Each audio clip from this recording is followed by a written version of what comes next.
The broken wings. The silence of deep space was broken only by the hum of Marcus Webb's salvage ship as it docked with the abandoned mining station Helios 7.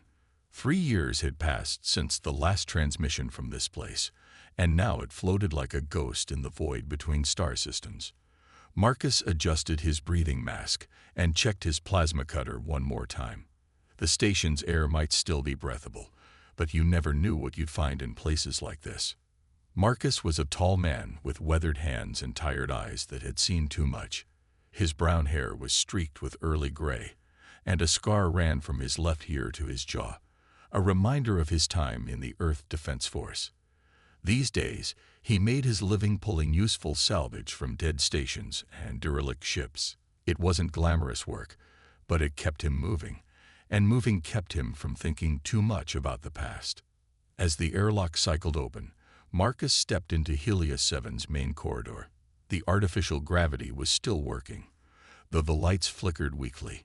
His boots echoed against the metal floor as he made his way deeper into the station. According to his scanner, the main computer core was 3 levels down. That's where he'd find the good stuff. Data banks, processing units, maybe even some rare Earth elements.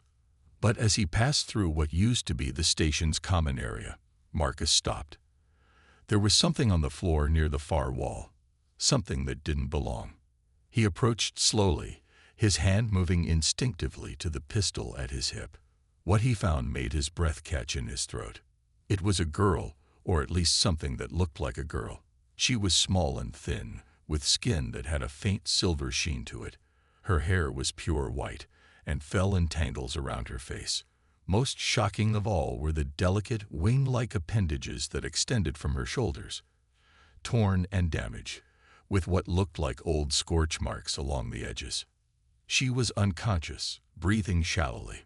Around her wrist was a metal band with alien symbols that Marcus didn't recognize. Her clothes were little more than rags, and she was clearly malnourished. Marcus had seen enough battlefield injuries to know she was in bad shape. He knelt beside her, checking for obvious wounds. As his fingers touched her arm, her eyes snapped open. They were the most unusual color he had ever seen, a pale blue that seemed to glow with an inner light. For a moment, they stared at each other in mutual shock. Then she started to move, trying to crawl away from him. She made soft, whimpering sounds, pressing herself against the wall. Marcus raised his hand slowly, palms out. "Hey, easy there," he said in the gentlest voice he could manage. "I'm not going to hurt you." She didn't seem to understand his words, but something in his tone must have calmed her slightly. She stopped trying to move away, though she continued to watch him with obvious fear. Marcus had been a medic in the Defense Force before he became a salvager. He recognized the signs of severe trauma when he saw them.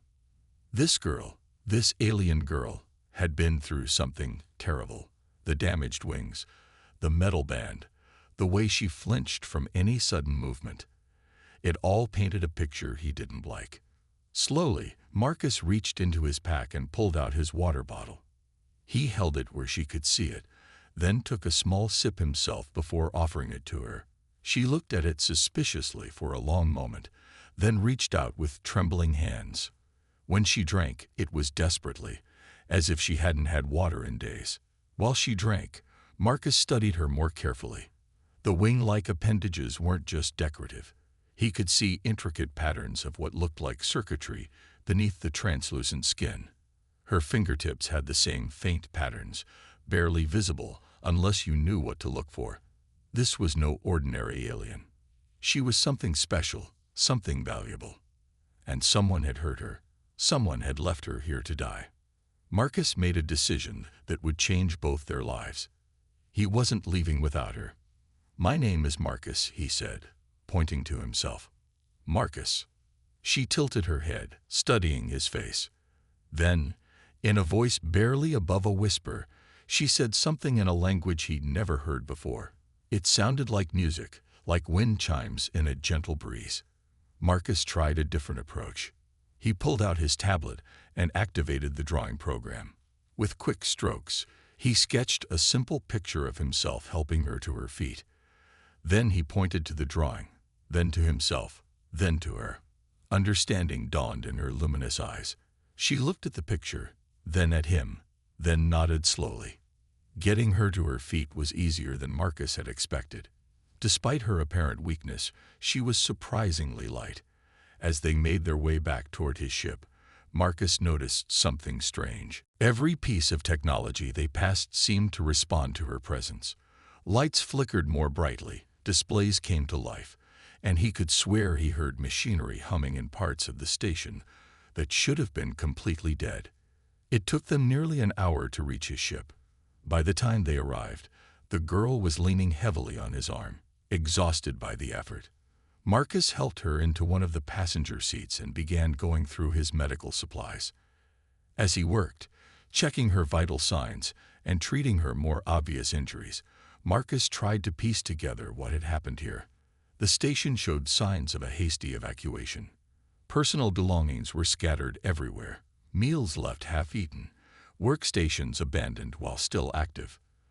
But there were no bodies, no signs of violence. Just emptiness. And this girl, left behind like forgotten cargo. While he bandaged a cut on her arm, she spoke again. This time, Marcus caught something that sounded almost like a name. She pointed to herself and repeated it. Kira. Kira. Marcus repeated, and was rewarded with the faintest smile he'd seen so far. As he continued treating her injuries, Marcus began to understand just how badly she'd been hurt. The damage to her wings wasn't accidental. The burns were too precise, too methodical. Someone had deliberately crippled her. The metal band around her wrist was more than just jewelry. It was some kind of restraint, designed to suppress whatever abilities she possessed. Marcus had seen slavers work before, during his time in the Defense Force. He recognized the signs, but this felt different, more personal. Whoever had done this to Kira hadn't just been trying to control her. They'd been trying to break her. Well, they'd failed. She was still here, still fighting, still alive. As Marcus finished with the last of her bandages, Kira reached out and touched his hand. For a moment, he felt a strange tingling sensation, like a mild electrical current. Then she spoke a single word that he somehow understood, despite never having heard her language before. Thank you. Marcus looked into her glowing eyes and made another decision.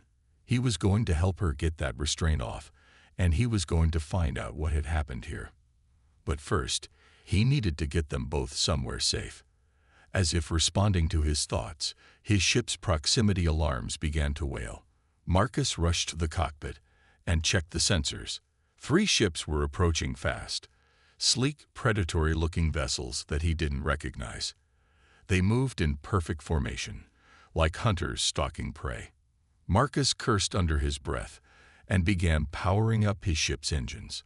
They needed to leave now. But as he worked, he noticed Kira had followed him to the cockpit. She was staring at the approaching ships with an expression of pure terror. She said something in her musical language, rapid and frightened. Then she pointed to the ships and spoke one word that made Marcus's blood run cold. Hunters. The engines of Marcus's ship roared to life, just as the first of the hunter vessels fired. A beam of energy lanced through space, missing them by meters. Marcus threw his ship into a steep dive, using the bulk of the station as cover. Hold on, Kira, he said grimly. This is going to get rough. As they fled into the darkness between stars, with the hunters in pursuit, Marcus realized he'd stumbled into something much bigger than a simple salvage operation. This girl, this Kira, was important to someone. Important enough to hunt across the galaxy. But whoever was after her had made one crucial mistake. They'd hurt her, broken her, left her to die. And Marcus Webb had never been able to walk away from someone who needed help. The chase was on, and Marcus had no intention of letting the hunters win. Behind them, the abandoned station Helios 7 grew smaller in the distance, but Marcus couldn't shake the feeling that their story with this place wasn't over. The hunters had been waiting, watching. They knew Kira was here, which meant they also knew she'd been left behind. As his ship jumped to hyperspace with the hunter's vessels close behind, Marcus glanced back at Kira. She sat curled in the passenger seat, her damaged wings wrapped around herself like a broken shield. But her eyes were no longer filled with despair. For the first time, in what must have been a very long time, Kira wasn't alone. The humans' promise. The hyperspace tunnel collapsed behind them as Marcus's ship dropped back into normal space. They'd been running for 6 hours, jumping from system to system, but the hunters had stayed with them every step of the way. Marcus could feel the strain on his ship's engines, and his fuel reserves were running dangerously low. Beside him, Kira sat quietly in the co-pilot's seat. During their flight, she'd shown Marcus some of the burns and scars hidden beneath her ragged clothes. Each mark told a story of cruelty, of someone determined to break her spirit. But what disturbed Marcus most was what she'd shown him next. Using his tablet's drawing program, Kira had sketched a series of images that made Marcus's jaw clench with anger. The pictures showed her people, tall, elegant beings with the same wing-like appendages and glowing eyes, loading onto evacuation ships. And there was Kira, clearly younger in the drawing, reaching out desperately as the ships departed without her. They'd left her behind. Her own people had abandoned her to the hunters. Marcus had seen enough war to know that sometimes impossible choices had to be made. But leaving a child behind, even an alien child, was something he couldn't understand or forgive. Now, as he checked his scanner for the 100th time, Marcus saw that the hunters had found them again. 3 ships, just like before, dropping out of hyperspace behind them. But this time, they weren't alone. Hell, Marcus muttered as more signals appeared on his screen. 6 ships now, then 9, then 12. The hunters had called for reinforcements. Kira said something in her language, her voice tight with fear. Marcus didn't need a translator to understand. She was apologizing, blaming herself for bringing danger to him. "Hey," Marcus said, turning to face her. "Look at me, Kira." Her luminous eyes met his. "This isn't your fault," he said firmly. "None of this is your fault." Whether she understood his words or just his tone, Kira's expression softened slightly. She reached out hesitantly and touched his hand again. This time, the electrical sensation was stronger, more purposeful. Images flashed through Marcus's mind, memories that weren't his own. He saw Kira as a child, learning to interface with technology through touch and thought. He saw her people's evacuation, the panic and chaos as the hunters attacked their homeworld. He saw the decision made in desperate haste.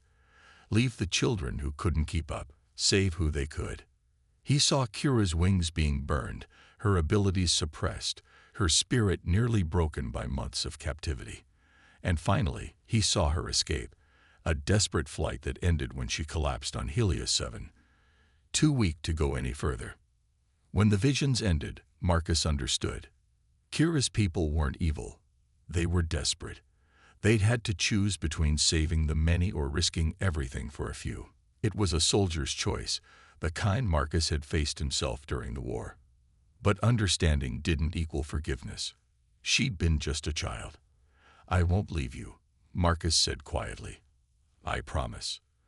The words seemed to break something inside Kira. Tears, actual tears, despite her alien biology, began flowing down her face. She pressed her face against Marcus's shoulder, and he could feel her trembling. For a moment, Marcus just held her. Then reality crashed back as his ship shuddered under weapons fire. The hunters had gotten within range. "All right," Marcus said, gently moving Kira back to her seat. "Time to see what this old ship can do." Marcus had been flying for 30 years, first in the military and then as a civilian. He knew every trick, every maneuver, every way to squeeze extra performance out of an engine. But his ship was a salvager, built for hauling cargo, not dogfighting. The hunters, on the other hand, were flying purpose-built warships. Marcus threw his ship into a spinning dive, using a nearby asteroid field for cover. The hunters followed, their formation perfect and deadly. Energy beams sliced through space around them. some coming close enough that Marcus could see the hull plates glowing from the heat. "We need somewhere to land," Marcus muttered, checking his scanner. "Somewhere they can't follow." Kira pointed at the scanner display and said something urgent. Marcus looked where she was pointing and saw it. A massive asteroid, nearly the size of a small moon. But what caught his attention wasn't the asteroid itself, but what was inside it. According to his sensors, the asteroid was hollow, with a complex network of tunnels and chambers running throughout. It was artificial, something built rather than formed naturally. And it was old, very old. "Good eye," Marcus said, taking his ship into a steep dive toward the asteroid's surface. The hunters followed, but as they approached the asteroid, something strange happened. Their formation began to waver, their ships moving erratically. Marcus's instruments started showing strange readings, energy signatures that didn't match anything in his database. Then Kira stood up, moving to the front of the cockpit. She pressed her palms against the view screen and began to sing. It wasn't quite music, wasn't quite speech. It was something in between, a sound that seemed to resonate with the ship itself. Marcus felt the vibration in his bones, in his teeth, and around them, the asteroid began to glow. Patterns of light raced across its surface, following the same intricate designs that Marcus had seen on Kira's wings and fingertips. The hunters' weapons fire became wild, unfocused, as their targeting systems were overwhelmed by some kind of interference. Marcus found an opening in the asteroid's surface and dove through it, his ship's lights illuminating a tunnel that stretched into darkness. Behind them, the hunters' ships seemed to lose power entirely, drifting helplessly as their systems shut down one by one. "What is this place?" Marcus whispered as they flew deeper into the asteroid. Kira turned to him, her eyes brighter than he'd ever seen them. She spoke in her musical language, then switched to the broken English she'd been learning during their flight. "Home," she said simply. "Old home." They emerged into a vast chamber, easily a kilometer across.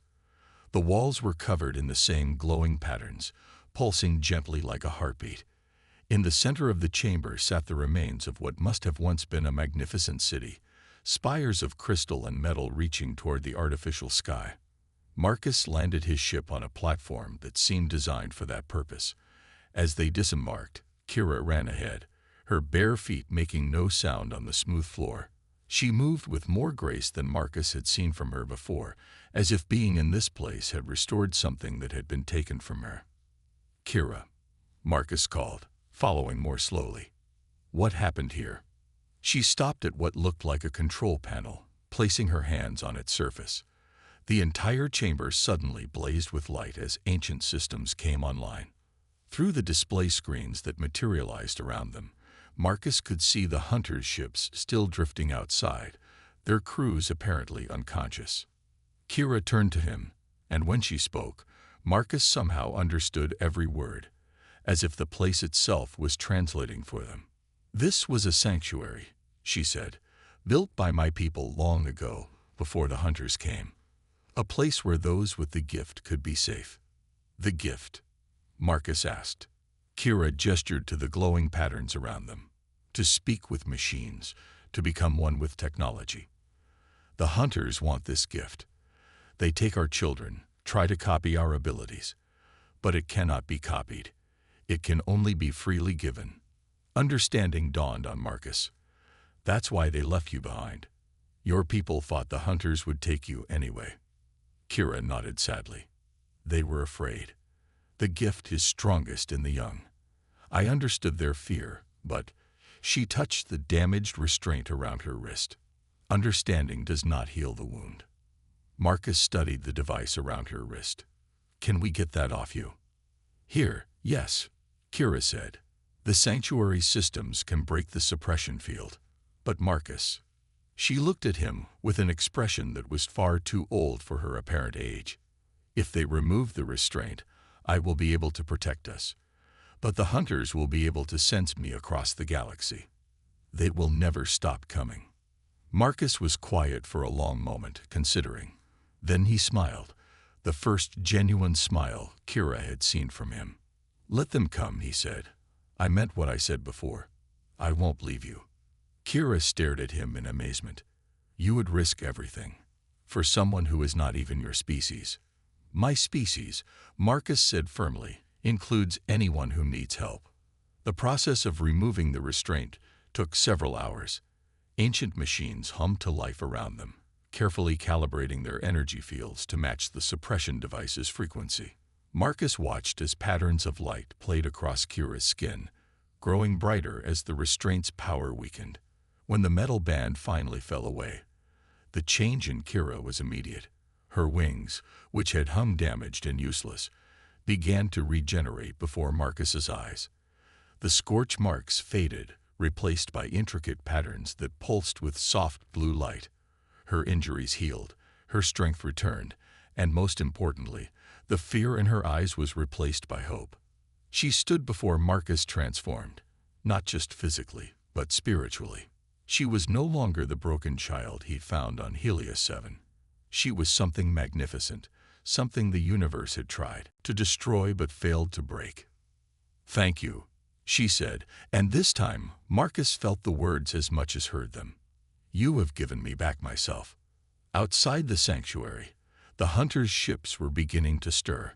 Their systems were coming back online, and it wouldn't be long before they found a way inside. "We should go," Marcus said. Kira nodded, but first she moved to another control panel. At her touch, the sanctuary's systems began a complex sequence that Marcus didn't understand. "What are you doing?" he asked. "Leaving a message," Kira replied, "for others who might need sanctuary. They will know this place is safe again." As they returned to Marcus's ship, Kira paused at the platform's edge.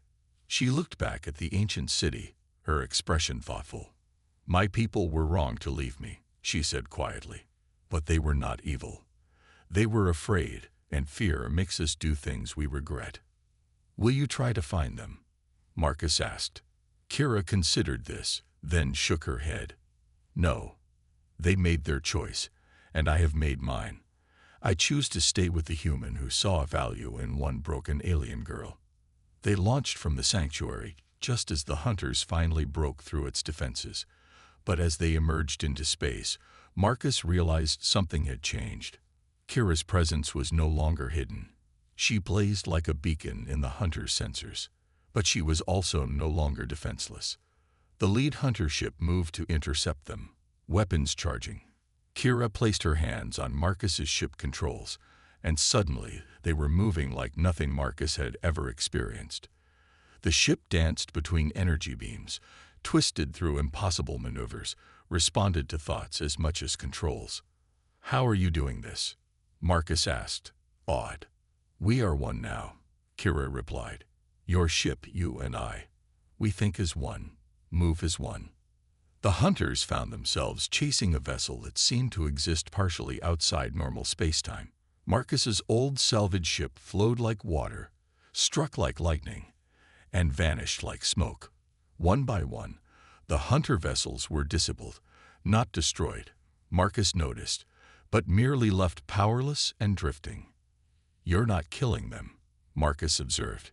"Killing creates more hunters," Kira replied.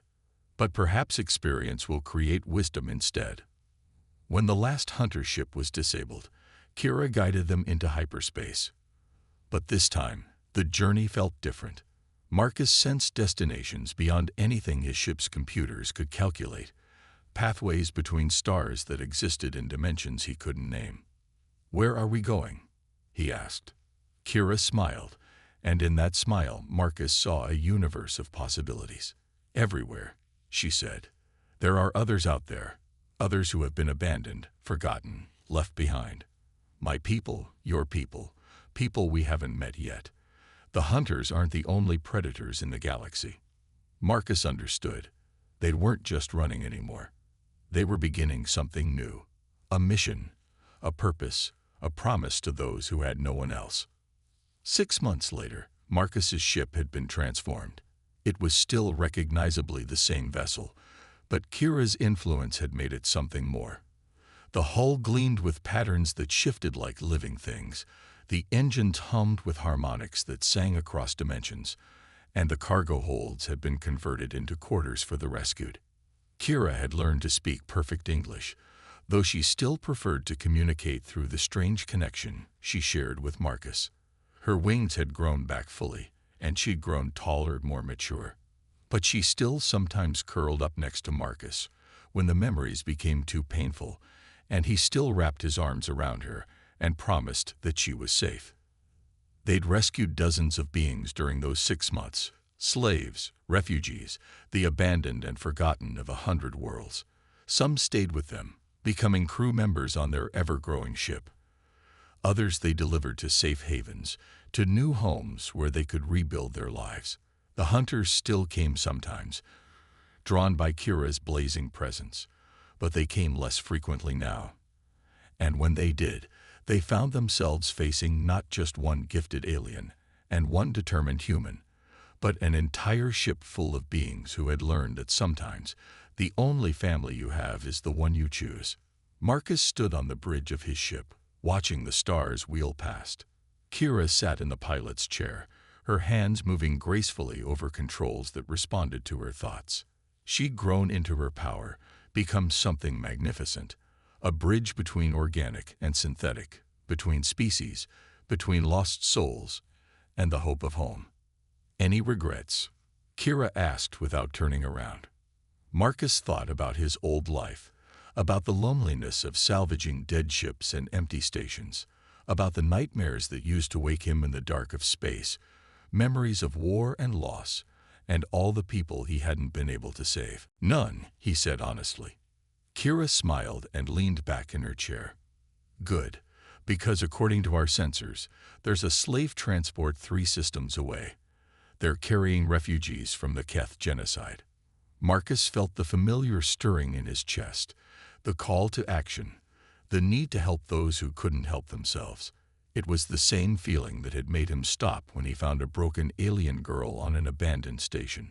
Well then, he said, moving to his station, we'd better go introduce ourselves. As their ship turned toward a new destination, Marcus reflected on how much had changed. He'd set out to find salvage and instead found family. He'd thought he was rescuing Kira, but she'd saved him just as surely. In the end, that's what humanity was really about, not the technology they built or the worlds they conquered, but the simple act of reaching out to someone who needed help and saying, "You're not alone anymore." And in a universe full of hunters and predators, that simple message of hope was the most powerful force of all. The stars stretched ahead of them, infinite and full of promise. Somewhere out there, others were waiting, broken, abandoned, forgotten, but not for long. Marcus Webb and Kira had work to do. End of story.